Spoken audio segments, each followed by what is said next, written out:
और आज सबसे पहले विरोध की कुछ तस्वीरें आपने जरूर कहीं ना कहीं किसी माध्यम पर देखी होंगी। केंद्र सरकार एक नई योजना लाई है सेना में भर्ती की, नाम दिया है अग्निपथ। लेकिन इसके विरोध में देश भर में कई राज्यों में प्रदर्शन हो रहा है। बिहार से चिंगारी उठी, यूपी, एमपी, हरियाणा, हिमाचल समेत कई राज्यों तक फैल गई।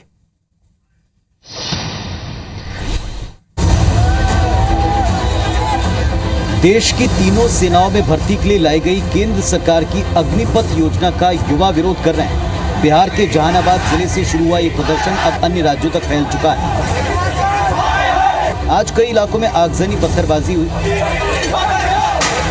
युवाओं के मुताबिक फिजिकल और मेडिकल टेस्ट पार कर चुके हैं, लेकिन 2 साल से सेना में भर्ती नहीं हो रही, जिससे उनका भविष्य अब खतरे में है।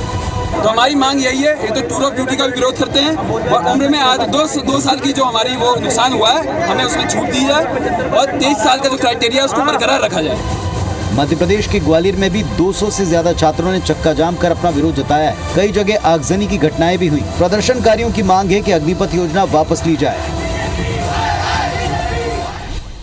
तो अव्वल तो इस योजना के बारे में सबको बहुत जानकारी नहीं है, क्योंकि योजना नई है। लेकिन केंद्र सरकार ने सबको और ज्यादा लोगों को रोजगार देने के उद्देश्य से जिस अग्निपथ योजना को लॉन्च किया, आप भी ये विचार करें कि आखिर हजारों युवा सेना में जाने के इस अवसर को लेकर विरोध क्यों कर रहे हैं। इस बात को हम डिकोड करते हैं। अग्निपथ योजना के तहत देश की तीनों सेनाओं में 4 साल के लिए युवाओं की भर्ती की जानी है।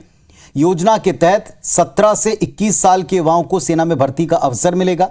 भर्ती किए गए जवानों में से सिर्फ 25% को सेना में आगे नौकरी में बहाल रखा जाएगा।